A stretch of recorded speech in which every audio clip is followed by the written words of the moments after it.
Guys, it is the Gaming Ronin, and I'm back with another reaction video. This time to some incredibly shocking news.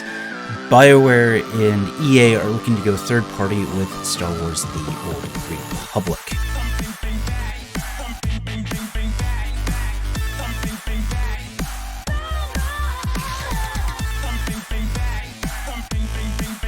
So this just came out about 2 hours ago. I've been working on my revamped Annihilation guide, which I'm hoping will be a lot easier to understand and a lot better for newer players to Annihilation to be able to pick it up. But so that's what I was doing when this came out. And this is just kind of out of nowhere, but I am glad that they're looking to have a dedicated team, a team that can be more dedicated to SWTOR. So we're gonna go ahead. We're gonna read through this real quick, and then I will give my reactions and thoughts on this after. So let's go ahead and jump on in. Right, so EA is nearing an agreement to move the ongoing development and operation of Star Wars The Old Republic from BioWare to third-party studio Broadsword Online Games. IGN has learned. This article is by IGN. You can see their logo off to the, well, your left, my right. According to sources familiar with the matter, Broadsword and EA have signed a letter of intent, with the deal expected to be finalized as soon as this month. The agreement would see the Old Republic handed over to current Ultima Online and Dark Age of Camelot developer Broadsword Online, which is run by former Mythic Entertainment co-founder and BioWare VP Rob Denton, who previously worked on the Old Republic in its early days. After the publication of the story, EA addressed the news in the following statement. Almost 12 years after launch, Star Wars The Old Republic remains a success and continues to grow its dedicated and passionate community. We're so proud of the work the team has done, and the future of the game and the community continues to be very bright. We're evaluating how we give the game and the team the best opportunity to grow and evolve, which includes conversations with Broadsword, a boutique studio that specializes in delivering online community-driven experiences. Our goal is to do what is best for the game and its players. Currently, 70 to 80 people are part of the core development of team of the Old Republic, more than half of whom are expected to move to Broadsword. Those remaining with EA would have an opportunity to look for roles elsewhere within the company, but may otherwise face layoffs. The Old Republic will continue to see planned content updates, such as the upcoming patch 7.3 and the next PvP season, with more expected down the line. EA will remain as the game's publisher, while BioWare will focus its resources on single-player games, such as Dragon Age and Mass Effect. The Old Republic was first launched in December of 2011, and IGN gave it a 9 out of 10 in their review at the time. It was initially released as a subscription game, but was converted within the first year to free-to-play after a steep subscription drop-off, and has remained that way ever since to steady success. The Old Republic is still being updated regularly, with numerous expansions over the last decade, and while it never quite reached the heights of its competitor World of Warcraft, it did achieve nearly $1 billion in lifetime revenue as of 2019. And then last year, sadly, Charles Boyd did leave the company after 16 years.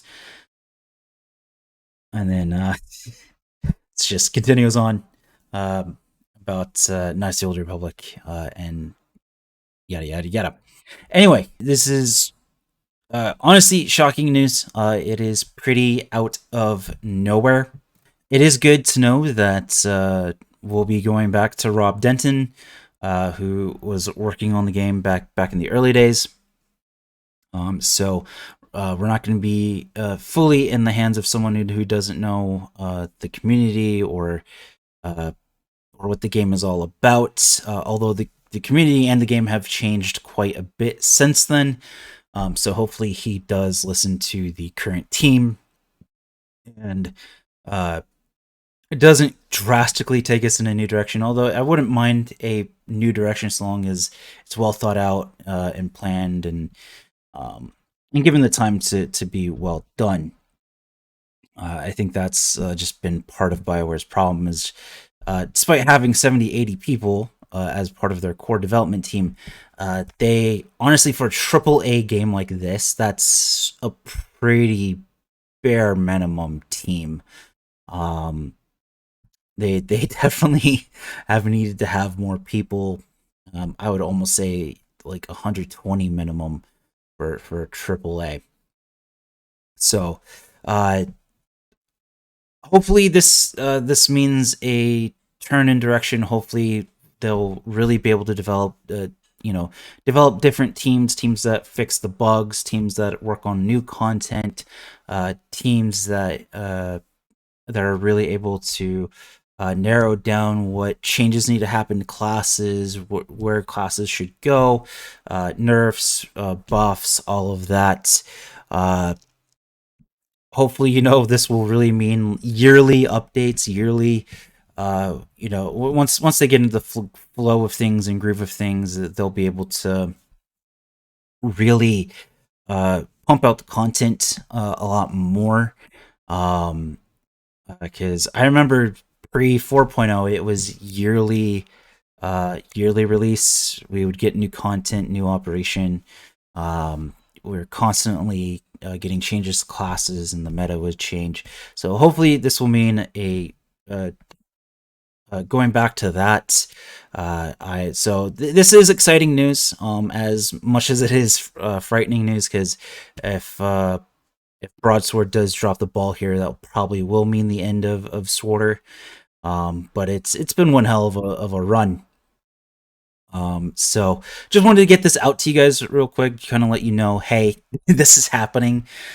Just to kind of ebb the shock from when all of a sudden when you no longer see BioWare logos all over SWTOR.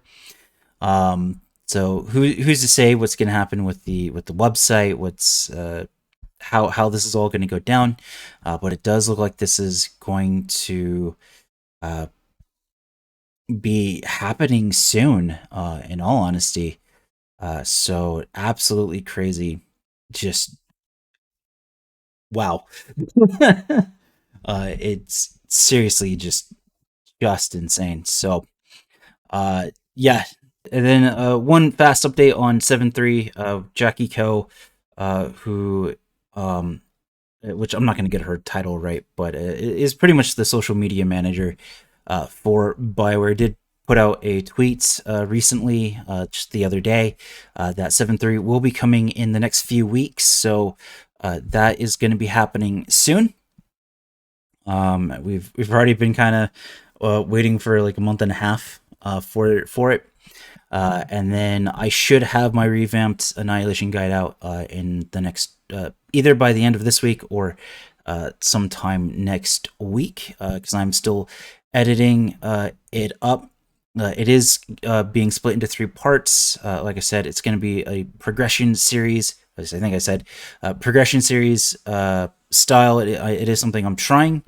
More just because Annihilation it is complicated for newer players, so I do kind of want to be able to let them progress through some different stages while helping them build good habits and get them the right information that they need. So I look forward to all of your feedback on that when I launch it here soon. I've been putting a lot of work into it and a lot of effort. That's why it's taken me so long. It's because I've wanted, one, the right format, and two, just I want to do right by everyone and really make sure that, hey, you know what, you can easily do this. And that's kind of my goal, is to make it as painless as possible, from going from Julia Ren to Training Center. And that's kind of the goal of the series overall, is be able to let people, okay, here's how things are working. Here are how, here's the rotation. Here's how you can kind of easily do it, because you have all the resources, and then we're gonna slowly cut back on resources and eventually get to training centers. So that's just a little peek into what I've been doing, what's going to be coming with the revamped Annihilation guide. So anyway, guys, I am gonna hop out of here. Again, shocking news, just out of nowhere.